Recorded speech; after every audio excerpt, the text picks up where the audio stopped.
Uncle Andy's by James Warhola. A fabulous visit with Andy Warhol. Author's note: Paul Warhola was the eldest of three brothers who grew up in the smoky industrial city of Pittsburgh. He and his wife Anne moved to the country to raise their 7 children.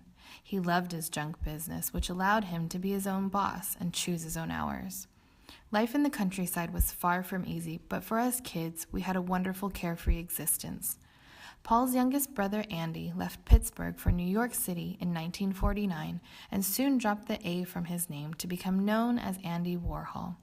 He became very successful as a commercial illustrator. During the early 1960s, Andy entered the realm of fine art. He was part of a small group of artists who believed that they could stretch the limits of art even more by portraying ordinary things that were popular to modern society. It quickly became known as pop art. Every few months, we made a pilgrimage to New York City to visit our Uncle Andy and our grandmother, whom we affectionately referred to as Baba, a Carpathian Rusyn word meaning grandmother. As the trips progressed through the 1950s, there became more of us and our car acquired a caravan quality. As kids, we looked forward to each trip as a great adventure to a very exotic land, a land apart from ours where people dyed their hair purple and walked herds of dogs through the streets. Our oasis was Uncle Andy's and Bubba's house. The following story is about a trip that we took in August of 1962. It was a very important year for Andy Warhol.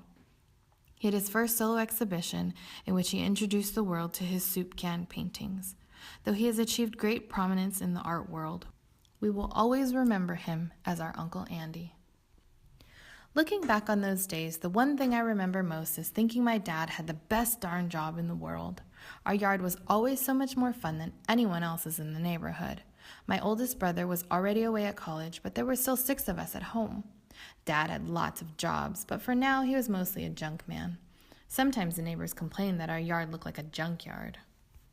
The real junkyard was about a mile away on a dirt road. It was up a really steep hill. It had everything: old cars, old pop machines, old airplane engines, you name it. It was there on the hill. Dad's job was to take things apart and separate the metals: aluminum, copper, brass, and steel. When there was enough, he loaded the truck and hauled it to another junkyard. Dad was always bringing home junk, and sometimes he'd say to me, "Now, Jamie, this can really make good art." Then he'd put a bunch of it together in an interesting way. Mom was always yelling to Dad, "For Pete's sake, Paul, quit junking up the house." And, "Paul, when you going to get rid of this stuff anyhow?" But we liked playing in the junk. One day, Dad came home from work and announced, "It's time to visit Bubba and Uncle Andy in the big city. We'll leave tomorrow morning." Oh, we were so excited. It wasn't often that we got to visit our grandma and our famous artist uncle in New York City. We had a lot of getting ready to do. Dad had work to do on the car. Mary Lou and Eva had to make sandwiches. Georgie and I had to pack the car, and little Maddie and Marty, well, they didn't do much. They were just in the way. The next morning, Mom woke us up extra early, and we were finally on our way. We saw nothing but cornfields and cow pastures at first. Then we slowly counted the 7 tunnels that it would take us to get there. When we came to the last tunnel, we all perked up. All of a sudden, the world became very different. There were giant buildings, honking taxis, and people going every which way. Dad slowly wove his way uptown to Uncle Andy's. There we were, all 8 of us, standing in front of a huge black door, ringing the bell. After a long wait, the door unlatched and slowly opened. Uncle Andy peered out for a minute and then let out a long, "Oh!" Dad always thought it was best not to phone ahead so that it would be a surprise. It certainly worked. Uncle Andy was always very, very surprised. He showed us in, and we made our way to the kitchen where our grandmother was. Bubba drowned us with wet kisses, as she always did, and fixed us a dinner of salamis, breads, and cheeses. Soon all the chattering and eating came to an end, and it was time for sleep. Uncle Andy showed us to our makeshift beds. I slept on the top floor on a propped-up old door covered with cushions. In the morning, I noticed that I was surrounded by towers of soup boxes. I thought Uncle Andy and Bubba sure ate a lot of soup, but that wasn't it at all. Uncle Andy didn't buy those soup boxes. He built them out of wood and painted each one. They were art and really important too, because Uncle Andy told us not to touch any of it. Dad always remembered to bring Uncle Andy something interesting from the junkyard. This time it was a giant magnet with a bunch of bolts stuck to it. Uncle Andy peered over his glasses at it really carefully, and after a pause he said, "Oh, gee, wow!" Then we really knew he liked it. He decided that it should go right by the front door. Uncle Andy had 25 cats, all named Sam. They were always hiding in a house that was just like a giant amusement park. It was perfect for hide-and-go-seek and racing. It wasn't long before the 6 of us were flying up and down the stairs and through all the rooms like a band of wild monkeys. Uncle Andy thought everything was art in some way or another. That's why his house was so fantastic. Each of the rooms was filled to the brim with all sorts of neat things. There were always new things to see. Right in the middle of the entranceway, there was a giant piece of crumpled metal. It looked like it might have gotten stuck there and couldn't go any farther. Uncle Andy explained to us, "Oh, that's a piece of fabulous art by some famous artist." We're impressed. Dad had a lot of that back home. Uncle Andy was always making art. We loved watching him paint in his studio. He made regular stuff like soup cans, pop bottles, and money look like real art. Mary Lou and Eva just loved his giant pictures of Elvis Presley. Mom, always aware of unnecessary clutter, asked, "Gee, Andy, when you going to get rid of all this stuff?" Uncle Andy, startled, said, "Oh no, this is art. It's going to be worth a lot of money." Mom really doesn't understand art.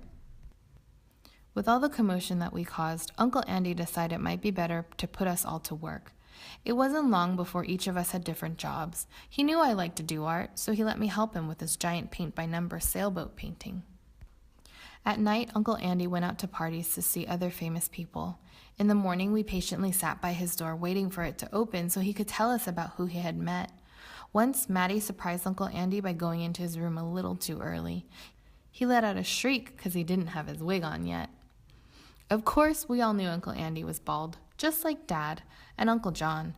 Uncle Andy had wigs for every occasion: messy wake-up wigs, multicolored afternoon wigs, and formal wigs for parties. He had given Dad his old wigs, and back at home, we had a lot of fun with them. Each day was a chance to see something new. We especially loved hiding in the studio when Uncle Andy had important art people over to talk about his work. They would all huddle around the paintings, pointing and peering. They really thought Uncle Andy was on to something. I knew his paintings were super neat, and it made me want to do my own art when I got home. Finally, Dad announced, "It's time to get on home." That night, we packed up all of our things. Again, Mary Lou and Eva made the sandwiches. Bubba had a few salamis. Uncle Andy was on his way out the door with one of his soup can paintings when I told him we had to leave in the morning. He replied, "Oh, really? I have to go out to sell this picture to a man at the corner. You know, he's the taxicab king. He really likes my work. Then I'm going to a party." "Oh, so have a fabulous trip, Jamie. Bye." We went to bed early, and before I knew it, Mom was wiggling my toes and saying, "Time to get up." Bubba helped us with our things, and we trudged out into the dark morning.